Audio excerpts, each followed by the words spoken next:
friends, welcome back to the Film Alchemist podcast, the show where we look at movies we love, break them apart, to find out what gives them their magic. I'm your host, Josh Griffey, joined as always by my flame-throwing but self-destructive pimp and pitcher, Southpaw Alex Dandino. Oh, good Lord. We are embarking on our most 2020 podcast of the year. But before we get to that, a little business, guys. Please take a second and leave us a rating and review wherever you find the show, especially if that happens to be Apple Podcasts. We actually had a gang of them come in this week. Really appreciate it. Yeah, it lifts our spirits a lot, guys. It really means a lot to know that the show's finding you. And that you're digging it, man. It's a small thing, but it really means the world to shows like us. So thank you very much. Again, wherever you find the pod, but especially Apple Podcast app, you can see the faces, the hairy old faces that make these voices on our YouTube channel, Nerd Alchemist. We have some other video content there you might enjoy. Always coming up with new ideas for that. You can also find us on all the social media that you're on. Connect with us there. That's a great way to reach out. We love interacting with you guys. Thank you for people who are doing that. And you may email the show, filmalchemistpod@gmail.com, with your ideas for movies that you'd like to hear us cover, suggestions, double features, new, old, themes for a month. If you want to get in early for our December, every year we do listener selection December. The pod stuffs your stocking. So get in now. Getting good. All right, that's enough business. Summer Catch. Sure we don't have any more business? Hey, guys, did you rate and review yet? So we're doing Summer Catch as part of Alex's BFF trilogy. I actually meant to do this, and I forgot to do it. I wanted to look up how many podcast have done a Summer Catch episode in earnest, where they were trying to talk about the film as a film and not as something to be dunked upon. Mm-hmm. I would imagine we're entering rarefied air. So, Alex, as you are the bringer of the BFF trilogy, indeed, why don't you start us off? All right. Summer Catch is a movie that has not aged well. It came out in 2001 at a time. I mean, I'm fairly certain that the time that this movie was relevant and everything was couth throughout the film was roughly 5 days in the summer of 2001. And you then think immediately this movie came out and we immediately are like, we must adjust our mores. This was like the James Cameron bringing the bar up kind of thing. Like, this America's movie is collective artistic sphincter. Just look. This movie is.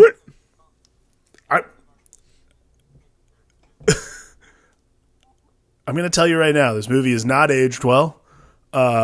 It's not even a particularly good movie, but it does have the defining characteristic for this month, which is a splendid rapport between Freddie Prinze Jr.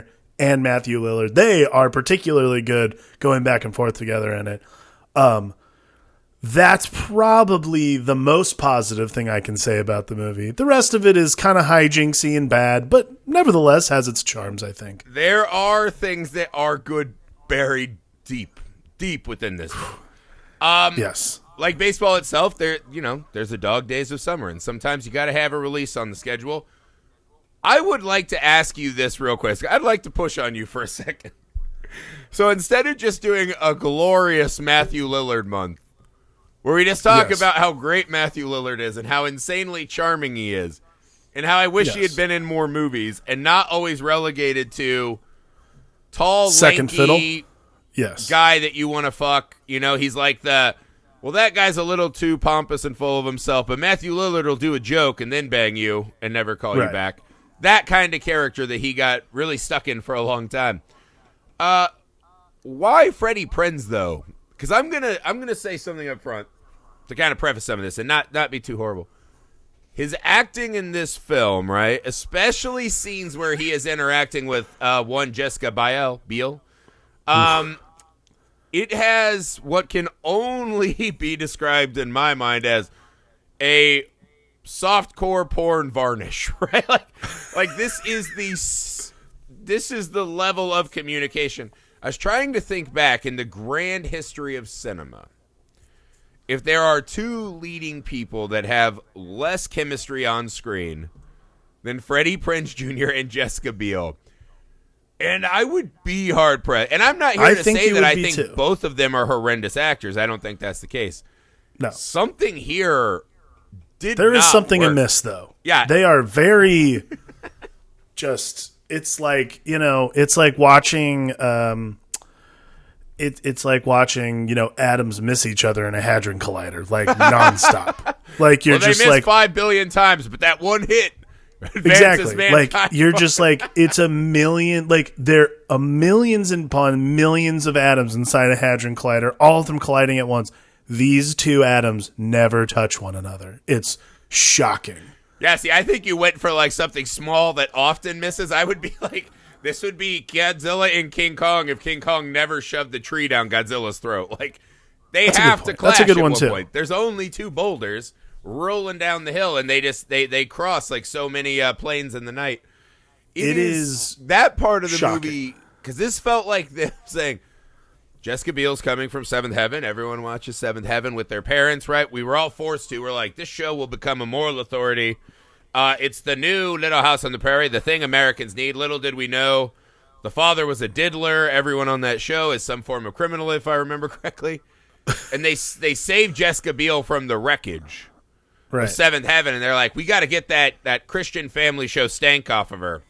So just a lot of kind of bikini acting in this one. Right. A lot of bikini acting, a lot of rich whites looking down on the poors. There's a lot of that going on in this movie. That's a very popular motif. My point was, I feel like there is this weird thing in your mind where you are equating Freddie Prinze Jr. as equally valuable in these movies we've watched as Matthew Lillard. Like, somehow that tandem has helped these movies still be watchable. Well, I would argue that Freddie Prinze Jr. has been the worst part of both of these movies. Oh, in my opinion, you can't necessarily listen. I like Matthew Lillard as an actor. I think SLC Punk's an awesome movie as well. He's wonderful in The Descendants. Like, he himself is a great actor. I have never estimated that Freddie Prinze Jr. in the numerous movies I've seen him in has necessarily had to push himself beyond handsome guy. That's happened a lot, especially in the movies that we're watching this month in the BFF trilogy. These are not movies where we're like, well, yeah, he's really giving it his all. Like, he's handsome. Like, he's there. He's eye candy. That's the star of the show, I think what Matthew Lillard brings is it's a very, to me, like a sort of Martin and Lewis thing. You have a handsome guy who can't act very well, but nevertheless can at least put something together. And then you have Jerry Lewis. That is the best way I can put it. Wow. I just did not think I was going to get the Martin and Lewis analogy. That is strong. You're coming in hot. All right, so let's dive in. So this movie, I described to you, this movie to me reeked of a person who probably grew up very rich and very white in the Cape Cod area, right? Definitely. And they got a book. And they're like, the hero's journey, all right? Like, I want to write films. My pappy will pay for it, but I got to write a film, right? What do I do? And they're like, this hero's journey. Gross, I don't read. I'm too rich to read. I'll have someone else read and tell me about it. And so they're like, what is the biggest, like, problem a protagonist could face? Being poor, duh. Obviously, right? And then from there, just, this is amazing. Obviously, impression. some girl wants to have sex with him. Duh. He's very hot. He still has abs. He's a poor with abs. Duh. And so just the very setup and premise of this movie is just unusual and unique to me. But this is because this is when they set it up, right? You're like the boy who mows the lawn of the field. It's the local with the chip on his shoulder. Yeah, he desperately wants to make it right. He's grown up in the shadow of these big houses. You're like, all right, we're doing an Aladdin love story, right? That makes perfect sense. Absolutely. The problem is that there are scenes when Aladdin steals food and almost gets killed and gives it to two starving children, right? Right. A saves the Apu moment, if you will. Mm-hmm. I don't know that we get this. In fact, we get the scene where it's the things I know that young Mr. Dunn thinks about baseball is, he even says, he's like, I'm my own worst enemy, right? This is my last shot. I got to do it. Can't even make it 1 hour without fucking partying, right? Neither here nor there, right? I mean, later in the film, he says... It's here. I think this is an important scene in the movie. It starts the whole thing off because he gives this whole monologue about how important this opportunity is to him, everything that's important about the Cape League and so on and so forth. So he decides he's not going to take any chances, and without an alarm clock or anything else, goes out to sleep on the baseball field where he will be practicing the following morning. Fatal flaw. Because, again, if you're not going to have a alarm clock with you or anything like that, like, just stay asleep at home. But instead he goes out to and then not an hour later, Brittany Murphy is standing over him with a beer between her legs, pouring it in, which again, wow, which what an we image. Find out is her move, her go-to. That's her move. That's her go-to. But this is the thing. This movie's baseball essentially consists of scenes we've seen in other movies, right? Zach 100%. Talking to himself and hearing voices on the mound for the love of the game. Classic. This sleeping on the field and getting hit with the sprinklers, Major League. Major League. Right? Like, all of these are scenes from other movies that we've seen, right? Yes. That's fine. We even get a Bull Durham scene, but a little weirder. But this is the thing about Zach. I was like, so if I was a coach and I was like, hey, that kid slept on the field, would I be like, look at how much that kid loves baseball, or wee, red flag? Yeah, I'd be like, red flag, get out of my clubhouse. That's for sure. And then it's Brian Dennehy too. Like, they bring Brian Dennehy and Fred Ward, and then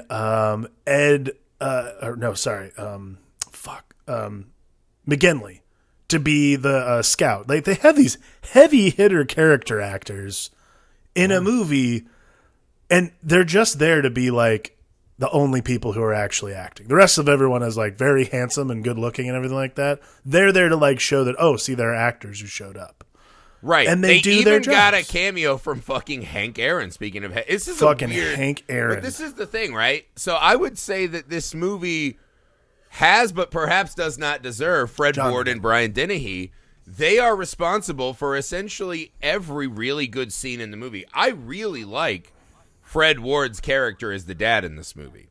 Oh, me too. I think he's great. He is a really good human portrayal of this man's grief, right? Yeah. I dig this. Like, when he's actually acting, right? The scene that got me is when, after he's been a dick, right? And he kind of went in on his son when he's drunk, right? The son who keeps fucking up. The son that I'm sure he's afraid will be a fuck up like him. The son who, if only his mom was here, she could fix this. When Zach, what's his name? Dunn? Adam? Ryan? What's this? Ryan Dunn. Ryan Dunn. Ryan Dunn. So as he has his meltdown, as he's off to do, right, he blames the umpire. Because Dunn in this movie essentially takes zero responsibility for any of his Zero responsibility for anything he does wrong. Yes. So everyone else takes responsibility for him. Blaming the umpire, right? Yeah, and his dad comes up and he's like, that umpire had it in for you. And he has this kind of quiver moment, and he goes, you deserve better. And he's not talking about the umpire. He's trying so desperately to make a bond, which is then somewhat not returned at all by Freddie Prinze, but, as is tradition. But that moment, I was like, that's a really good moment in this movie. Like, they got some sneaky great moments, right? Because there's that. There was Fred Ward telling the rich guy to shove his job, right? That's my fucking favorite scene in the whole movie. Yeah. Because here's the other thing Fred Ward does better than anyone in the entire movie is maintain his accent. Like, the idea is that they're from Cape Cod and they have some sort of Bostonian thing. Now, Freddie Prinze Jr. sort of drifts in and out of it. Whatever. It's not that big a deal. But Fred Ward commits. And then that's the best part, is like, he hands that bill to him, and I remember the line. He hands something and he goes, like, respect is, or whatever, respect isn't reserved. Pride isn't reserved just for you over here on Shaw Drive. Like, God bless you, Fred Ward. There it is. No, but that's what I mean. And then the best though is Bruce Davison. Bruce Davison throws the bill in the trunk. Goes, shit. He's like, he called my bluff. God damn it. Damn the it. only lawn crew in this whole town. No, but it's just it's unusual in a movie like this, right? You could see the movie they're building, right? Is it felt like this was the moment where they're like, do we have another Brat Pack explosion on our hands? Like, is this gonna be a thing, right? Is this gonna be the guys? Yeah. You can kind of see the pillars, right? And they're like, we'll bring in these old actors, and like this movie has almost that this could be like our Pretty in Pink, right? Our Pretty in Pink Thong, I guess, as it were. And you're like, this could be the thing. So you can see what they're doing. And Fred Ward gets a sneaky, vulnerable performance. It's really good because he is kind of this tough, but he has those great moments too where he's like, he's interested in his son's baseball, but then, you know, hey, let me know about your yards. They got to get done one way or another, right? Right. And it kind of feels like they're playing it as like, why is he nagging him? But you're like, he's going to do the yards. Yeah. He wants his son to be there. The fact that even though he seems like he's kind of a drunkard in a couple scenes, he still shows up to the games and is emotionally invested. You know, I was like, that's more than my dad did. I was like, what? Look, he goes to all the games. He has his own little cooler, his own little seat. Like, he knows where he wants to sit. Like, he keeps the book. I mean, maybe everybody- so that he can do prop comedy when Freddie Prinze comes back in. He's like, 8 innings, 5 hits, and one Yeah. big mistake. But like, it is fascinating to me in this movie because Freddie Prinze Jr.'s character, yeah, you're right, takes no responsibility for any of his behavior. Like, the best example of this is the very beginning of the bar when the hotshot guy Van Leemer, he like tries to get into it with the locals, and Freddie Prinze Jr. runs over, tries to butt in, and his brother, who's like the barkeep, literally kicks him out of the bar so he doesn't get in trouble. I'm like, and he's like, oh God, I'm just getting tossed out of the bar. I'm like, dude, he's trying to help you out. And then the next scene is fucking Brian Dennehy telling everyone, hey, if you don't fucking straighten up, you're all getting your asses back home to mommy. With that great Brian Dennehy vibe, you know? Yeah. I mean, this is the thing, But it's though. frustrating. This is what It's I didn't frustrating. get to earlier, but there's a quintessential baseball problem with this movie, which is, you know, in The Natural, this is Roy Hobbs' thing is baseball, right? In The Sandlot, it is the thing that makes life tolerable. Love of the Game, it's like, I want one more run. Bull Durham, I want one more run. Like, they're the great baseball movies. Even Field of Dreams to a lesser degree. I want to see my shithead dad who's on a team full of cheaters, whatever. You know, fucking bullshit foisted upon the American man's psyche. Neither here nor there. I'll go in on Field of Dreams someday. But all of them have this important thing, right? You have to have this undying love. And I make my money running a YouTube comedy channel that is all baseball content, essentially. Right. I know this demographic well. And the abiding thing in baseball fans is that we are baseball folk, right? This means a lot to us. We're sinking in the ratings. It's a little old-timey. It's a little long. You have to be invested. And what we know about Zach is he's like, his brother essentially at one point is like, hey, just pitch better. And he's like, but I want to be intimidating. You're like, what? And then, and then his, there's another one where his friends are like, man, how cool is it that you're on the A's? Yeah, I'm going to quit. What? And he's like, don't you get it? It's about signing the check, getting the big contract. And then, so I during that scene, I'm sitting there, and his friend literally turns around and just tells him right to his face, man. He's like, we've all supported your ass, right? Through the personal struggles you've had. We've all been there for you, right? This kind of, so we learned that Zach is she's all that. His other sociopathic white character, right? Ryan, has been floated along on this life of everyone taking care of him, but he can push a mower, so he's doing some stuff for himself, I guess. Right? So everyone else is helping him through, and his friend even says, he's like, hey, man, that was the line I really like, too, because they used the two, like, terrible stoner friends to really good effect in that moment, where they kind of, like, have this moment of clarity, and they're like, hey, none of us have missed a game. Right? Your dad, who you don't love, is never your brother, us, like, we haven't missed a game. It means the world to us to see you even here. This is our major leagues. And he just goes, okay. And so you're like, why do I want this guy to get the contract? And this is one of the funniest scenes in the movie. So that is Ryan's moment where, man, my friend made me feel like a dick, so I'll be cool for like a day, right? And I guess you could argue it's romantic when he leaves his no-hitter to go get the girl, but I'm like, that to me is a visual sign that he doesn't care about baseball. This is but the a big problem. The last scene of the movie, though, right, is they're all at the bar watching Ryan, who's finally made it. Again, you're like, I don't care that he makes it. He does not love baseball.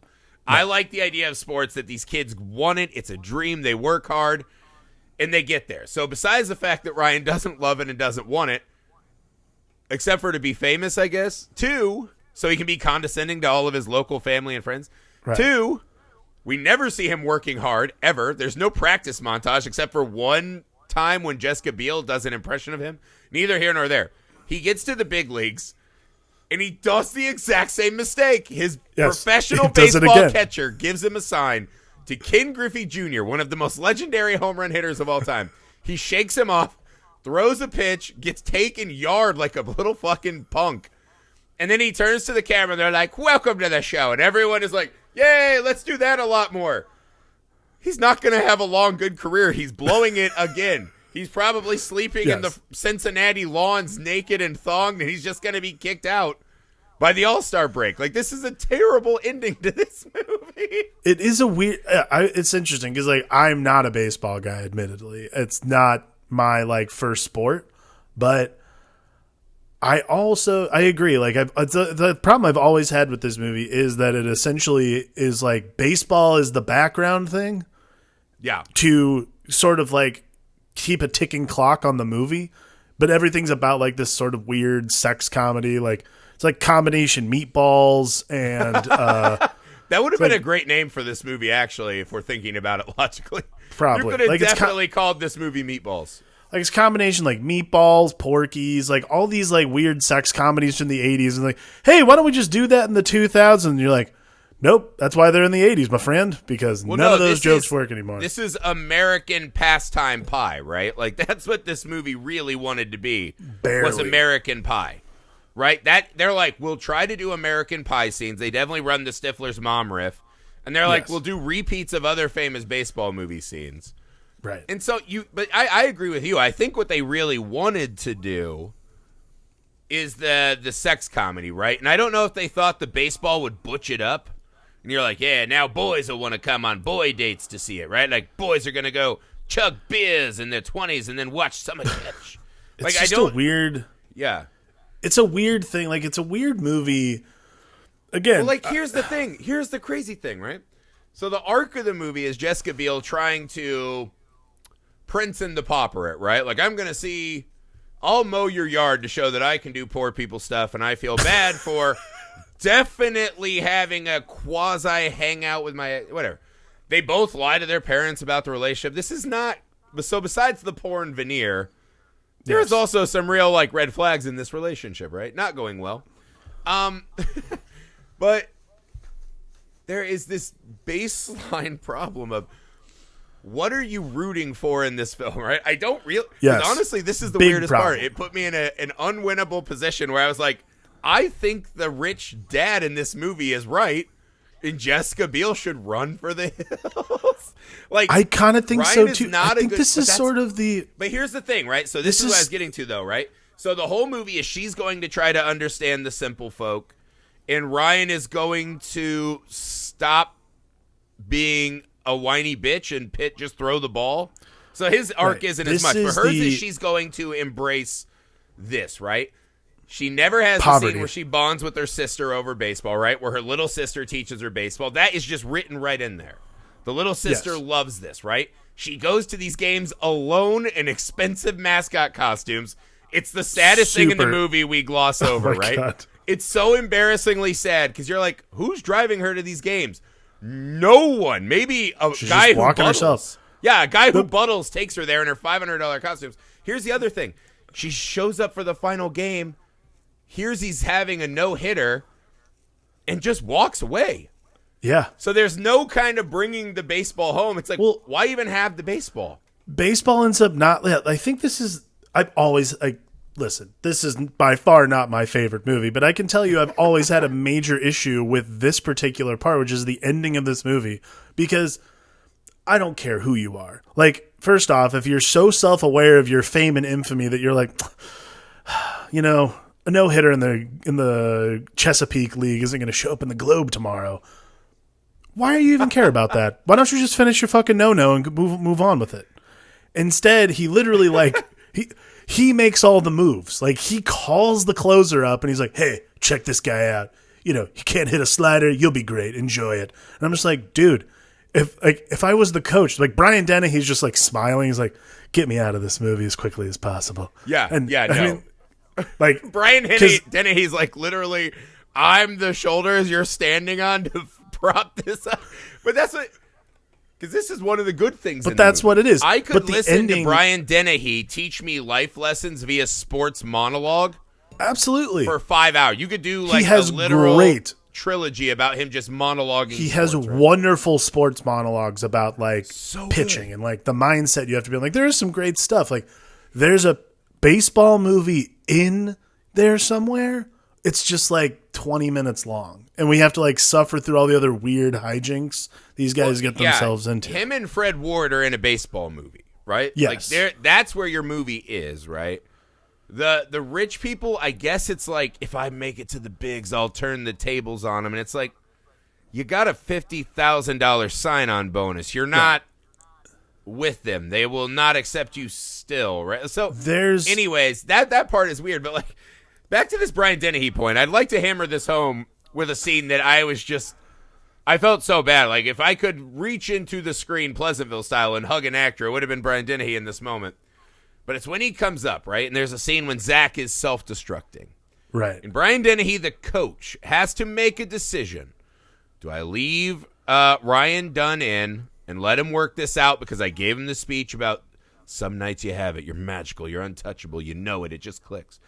Or do I pull him out since I'm going to send him to the bullpen anyways, we learn a minute later.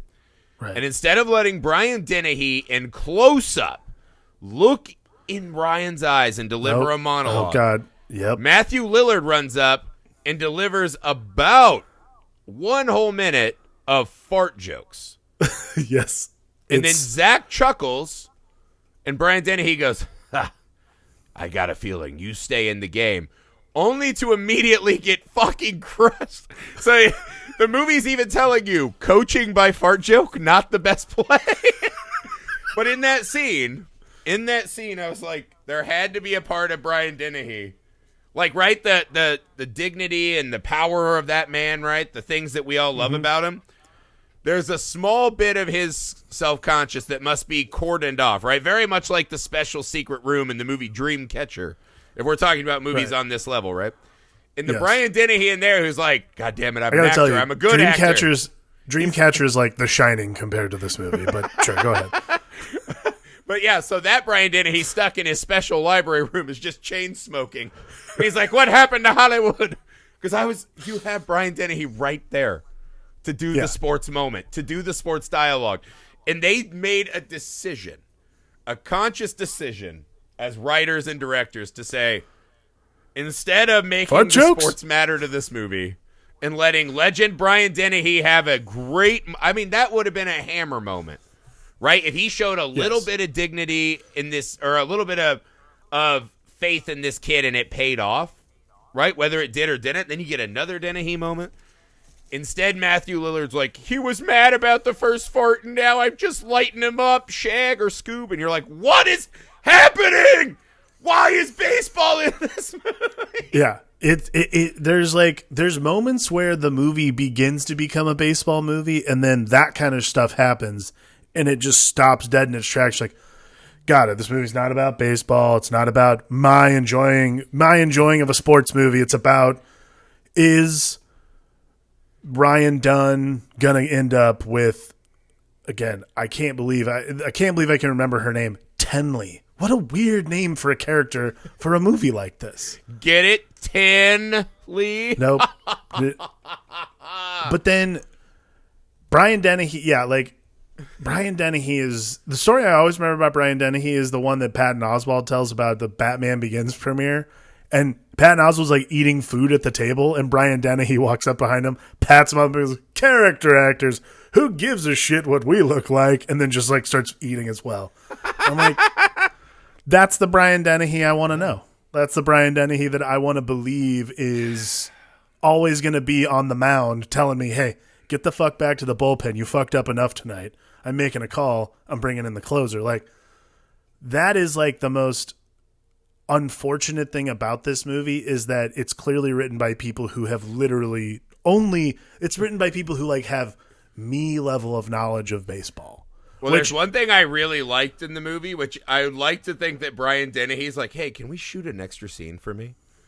And he's like, I'm going to fucking stick these dudes. And they're like, yeah, Brian, we'd love to see what your craft. Like, yeah, ask questions, right? Use your emotions. That's what acting's about, Brian. Let's do it. And he's like, yeah, thanks. I know. And so there's a scene when Zach's throwing his no-hitter. And as a baseball fan, I lost my shit. Zach's throwing a no-hitter. And the coach, right, the super knowledgeable baseball coach, walks up to the closer who just sleeps through that's every the best. Game that's the says, best scene. You might want to wake up. He's got a no-no. And you're like, that's like baseball 101. You never talk about the no-no or the perfect game because it disrupts it, right? And so I was like, one, why are you calling in the closer if he's killing it at pitching, too? And it's just one of those like, what? And then, this is the funny thing. They even have the young girl say it. 2 minutes later, she tells Tenley, don't talk about it. It's a jinx. So they fucking knew. They couldn't even keep it straight.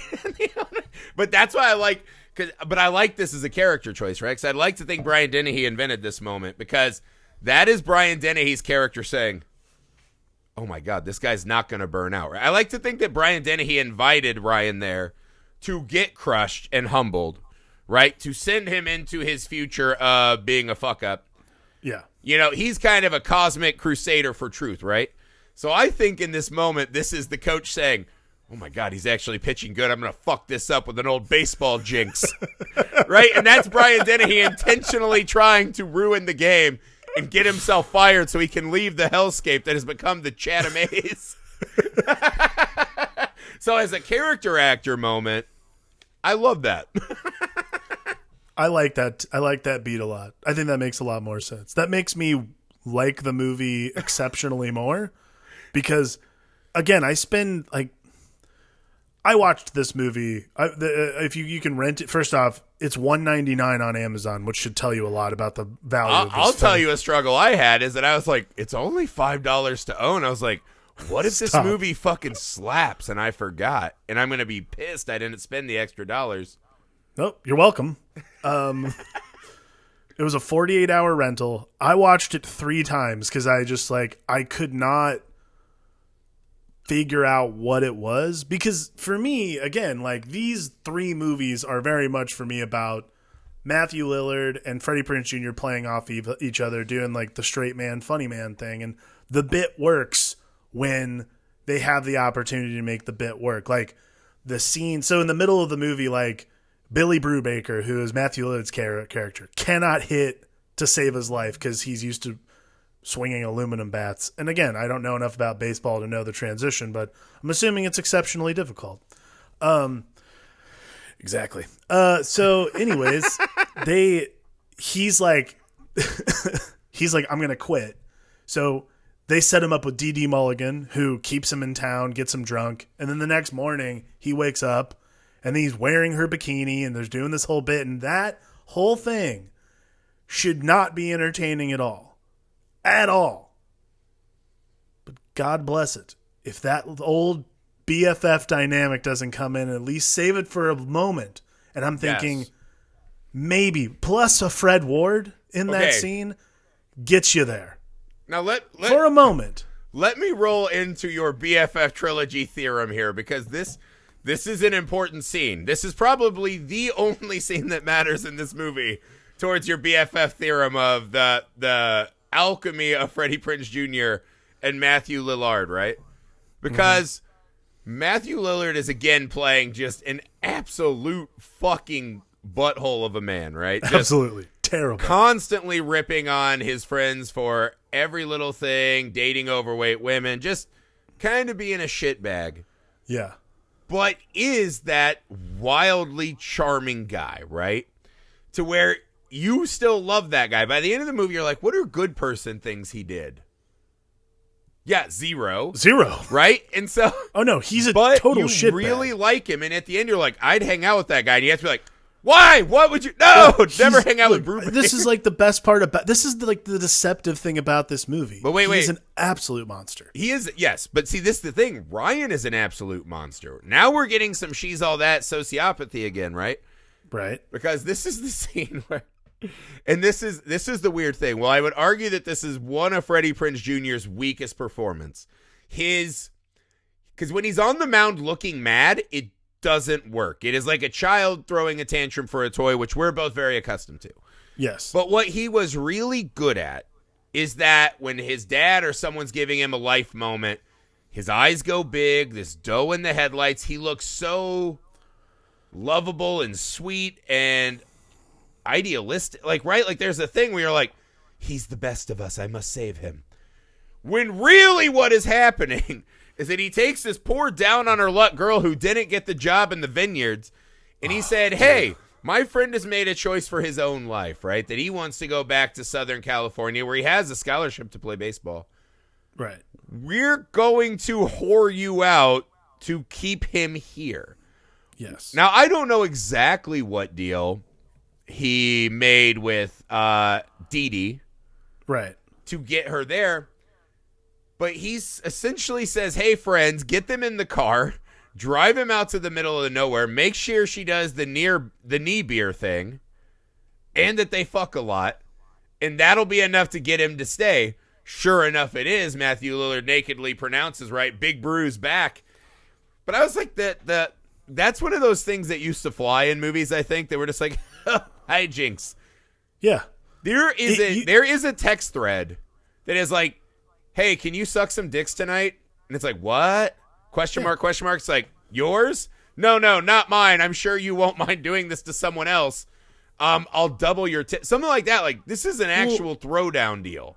And it's despicable. No, this is absolutely. This is complete and utter prostitution. That's exactly what it is. There's no, like, we might not have seen the cash exchange. There was cash exchanged.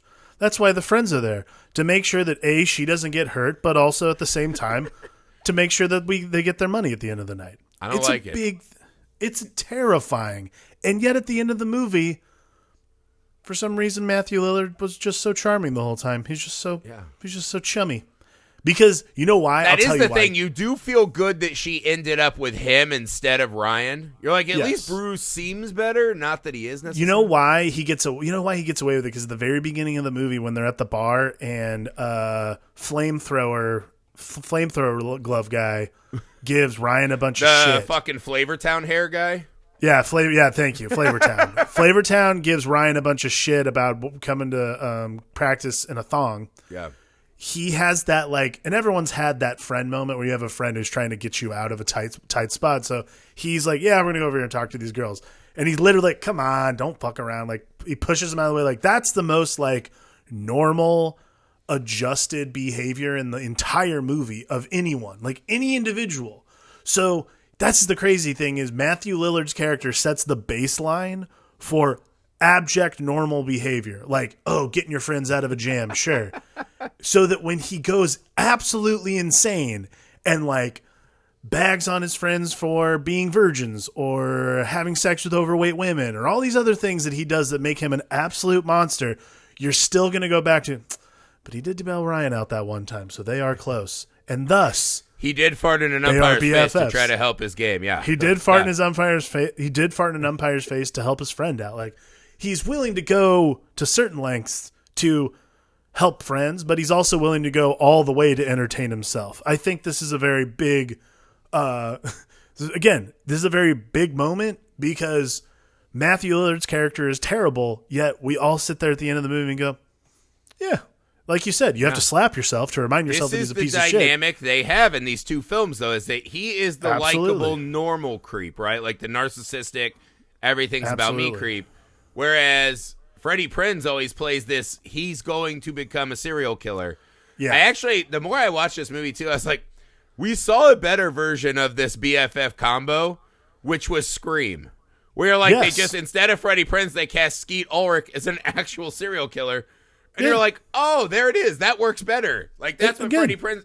Yeah, that's what Freddie Prinze was doing the whole time. It works the same way. They just never cast Freddie Prinze in serial killer movies. So instead, he does all these weird teen, late 90s, early 2000s sex comedies with Matthew Lillard. And Matthew Lillard just does the same thing he did as Stu in Scream. Which, as we find out, makes him horrible, but at the same time, charming no less. It's a weird combo. Yes. So we got to talk about some of the other bits. Oh, what were some of the other bits, and did any of them work for you? So we have the right or the left fielder who seems to be the best player on the team, but he likes to bang overweight ladies. Huge. Apparently, it's a huge character flaw for baseball players to like overweight women. This comes. I will say this though, right?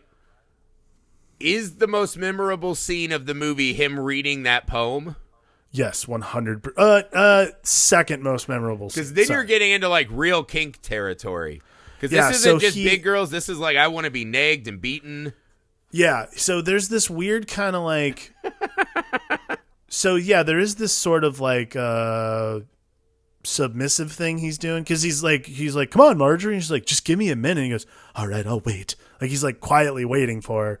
And then she's like, read that weird poem you wrote that oddly rhymes. For no reason. Like, it's not even free verse. It's just this poem.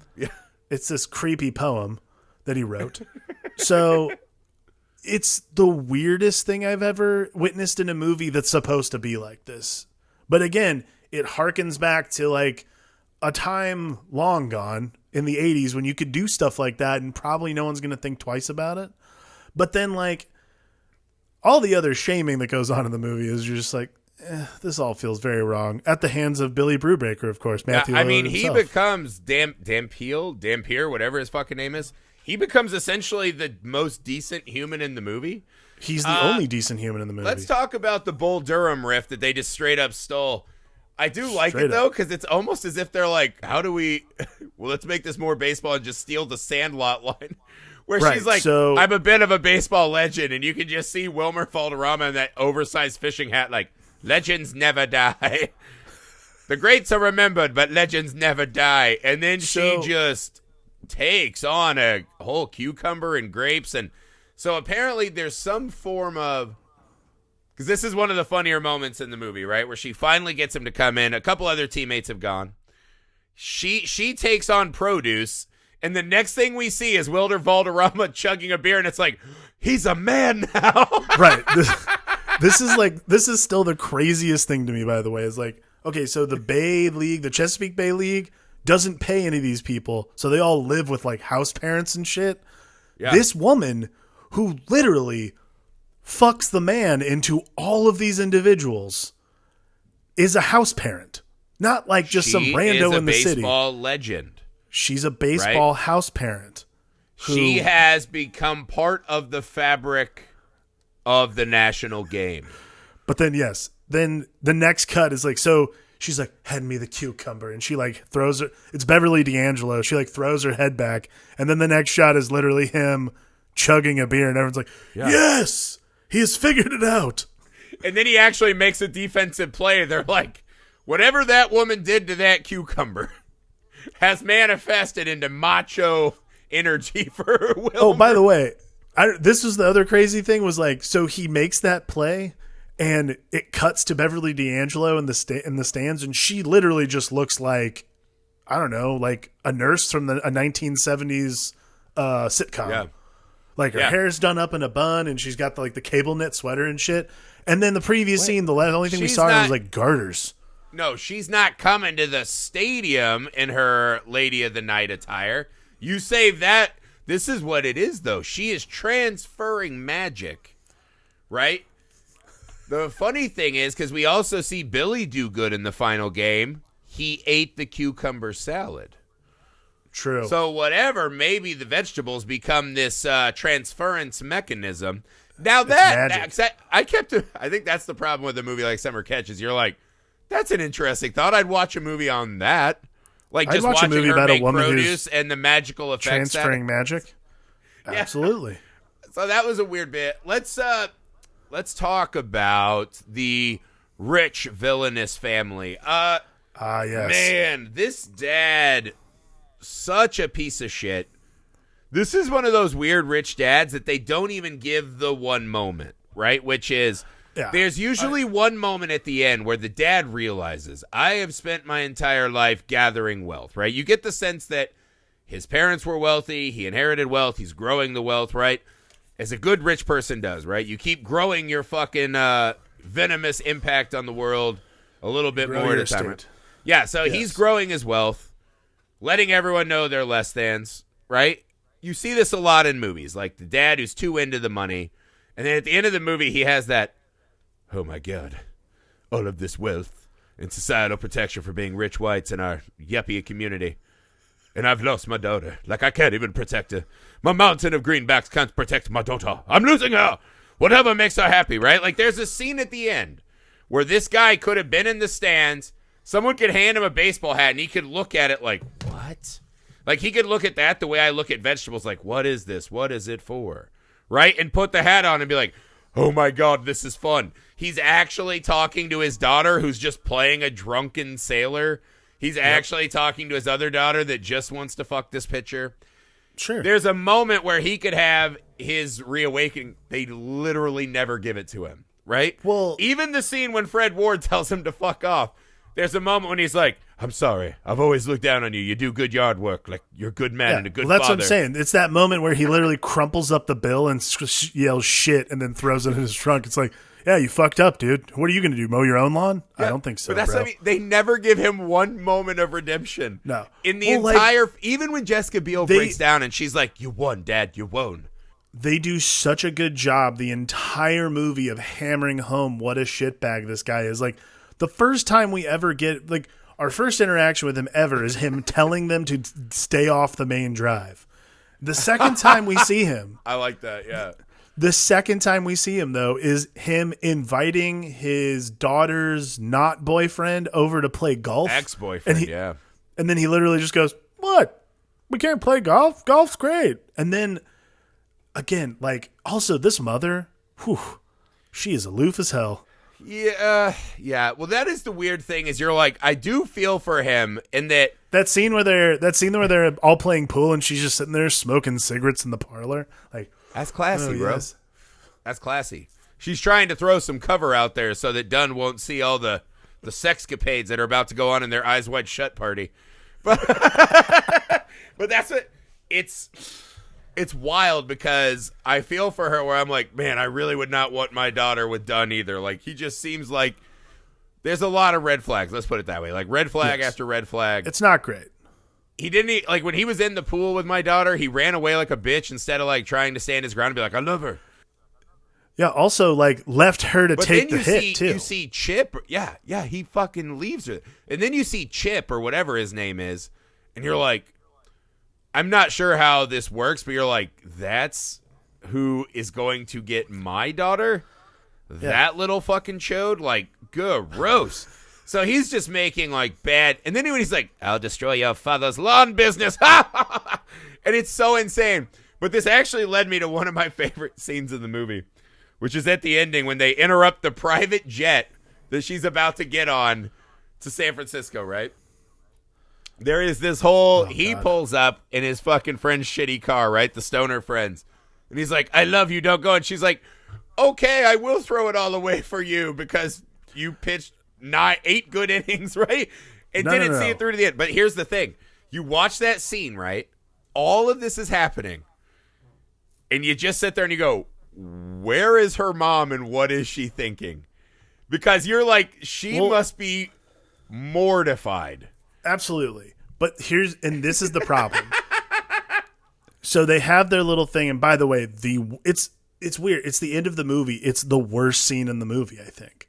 Because he runs out. He gives his little, like, I love her. I mean, I love you. Don't go to San Francisco. And then she utters this line that it had to have been thrown in. Because, like, I don't think anyone will understand that they want to be together. Can you say something to that effect? And she just goes, let's be together. But then afterwards, when they get the wide out, like, hey, we're all happy after he gets the deal with the Mudhounds or whatever, the wide, the mom's just, like, standing there going, yay, I guess this is a good thing. This is important because I was like, this was Parasite before Parasite, right? Because the stoner friends run up and try to put the hat on her of the Mudhounds or whoever, or the Chesapeake A's. And she kind of goes, huh? Like, it looks playful, but at the end, I think she's taking the hat off to throw it on the ground. And if there was one extra moment, I think you'd see her hold her nose and be like, God, these pores reek. Like, that's what that mom's really doing. And then she's getting in her car with her giant-ass early 2000s. Call the lawyers. Call the lawyers and your connections at the mud flaps. We've got to end this boy. Right? Like, here's another thing that we don't see. Like this. So when Ryan goes up to the Phillies and clearly is starting what will be a short and horrendous career, they couldn't pan away to one shot of, and his girlfriend's proud of him, or his wife. I assume they broke up. She probably dumped his ass. She probably got to wherever the mud flaps play, and she's like, woof. He went up to Batavia, I believe it was. Yeah. It was never brought up again. It's like, oh, we're in love, but it's all right. He's playing baseball, so I guess it's a baseball movie again. Yeah. Like, again, it's this weird two-hander of not really knowing what kind of movie it is. And, again, Brian Dennehy and Fred Ward, those guys are in baseball movies. Everyone else is doing, like, I don't know, meatballs with baseballs. It's... meatballs with baseballs. So... It's so weird. So make your closing argument is why this should be watched as part of the trilogy. Besides that it has those two guys in it. I mean, that's pretty much the only argument. I would never like tell someone, hey, spend $1.99 on this movie, you'll love it. Because that's a lie. You did that to me today. Well, hey, you all deserve payback for human. I mean, I watched Humanoids of the Deep. There you go. We're even.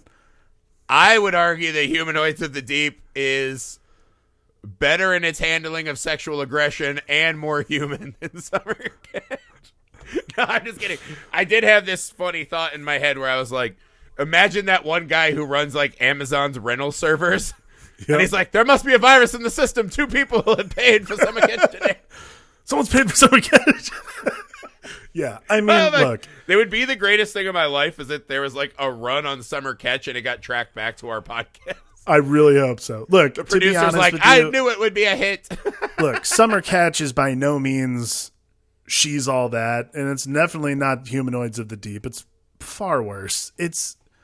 But it does have a lot of decent charm to it. There's Fred Ward, there's Brian Dennehy, and of course there are the 2 guys at the center of it, Matthew Lillard, Freddie Prinze Jr., who are... Every friendship goes through peaks and valleys, and I think Summer Catch is for sure a valley. But nevertheless, the friendship endures. Yeah, I mean, just listening to Brian Dennehy's sports monologue and watching Fred Ward as the dad is really rewarding. And then when you juxtapose it next to Freddie Prinze Jr. and Jessica Biel pretending to be real children, it just adds this depth of like, wow, look at how good Fred Ward and Brian Dennehy are. Again, I think you can see the pieces of this movie. It made me laugh when I realized the guy who wrote this movie went on to write Kong Skull Island. You're like, he's been writing the bad bro humor for so long. And it has gotten better by Skull Island, let's be fair. That was one of the writers. The other writer wrote Coach Carter and I believe as recently as Power Rangers. So there you go. I mean, it makes the Power Ranger movies make so much more sense. Like, that Power Ranger movie is kind of clicking into place now that I've seen Summer Catch. But the thing is that, and I'll give you this, there are weirdly charming moments buried amongst these time bomb scenes, right? Like, I actually liked when his brother went in on him, right? There's like this weird moment where there's a weird thing the movie suggests they might have stolen from another baseball film, but I was like, are they doing mothers in the outfield instead of angels in the outfield? Because when they're like, Mom was sick as a dog, she didn't miss the game. And then she died, and her older brother's like, she hasn't missed a game since. And I was like, did he make a fucking deal with the devil to get his mom back out there to fireball for 9 innings? That, in and of itself, might add so much more depth than this movie already has. But again, brother only has 3 scenes. I want to see the magical skill transference of the cucumbers. I want to see the brothers fucking deal with the devil. Also, that brother looks suspiciously like Skeet Ulrich. I'm just going to say this. A little bit like Skeet Ulrich. I mean, I think a touch. Matthew Lillard and Skeet Ulrich were always circling like this was going to be the path. I think they're that's just what a it better is. Version of him and Freddie Prinze. And granted, that came first. That came before Summer Catch, yeah. It did. Do you think maybe in some sort of universe, Summer Catch might exist in the Scream universe, and this is actually what happened to Stu when he left? Maybe he changed his name because, hey, Billy Brubaker's from Southern California, very close to Woodsboro. Perhaps he, in fact, became a baseball legend. Okay. I would like to think that this film is the hell that Billy and Stu get trapped in, right? Yes. To relive on repeat. Perfect. I'm trying to think of who the other characters would be. Stu wakes up and he has that terrible chin strap beard for the rest of his life. Like, yeah, right? Oh no! No! So I guess that makes Flavortown hair would be Doofy, right? He's always like thwarting them. That old guy in the cowboy hat is Gale Weathers, right? Yep, and then absolutely. I guess Sydney is just every guy who crushes Stu's balls. It makes him have a meltdown on the mountain, like, maybe. Yep. This is or maybe great. she's the sister that actually knows the stats. I think Summer Catch being the hell that Stu has to go to makes Summer Catch that much better. Well, imagine Skeet Ulrich and all his fucking delusions of grandeur waking up as Freddie Prinze Jr. and just, no! Like that. This is a punishment pocket hell for Scream. Makes this movie a lot better. And then you get Agreed. Maureen Prescott is actually the lady with the cucumbers. Dude. This is all kind of clicking together for me. Summer Catch as the pocket hell for Scream. Absolutely. Yeah. Maybe Sid is Fred I will Ward. take That's it. why she laughs at him every time he comes home and sucks at something. Whoa. Yep. 100%. This is a good theory. This is a good theory. Good theory. So yeah, this is what happens. This is what happens when you ask people what their favorite movies are and you murder them.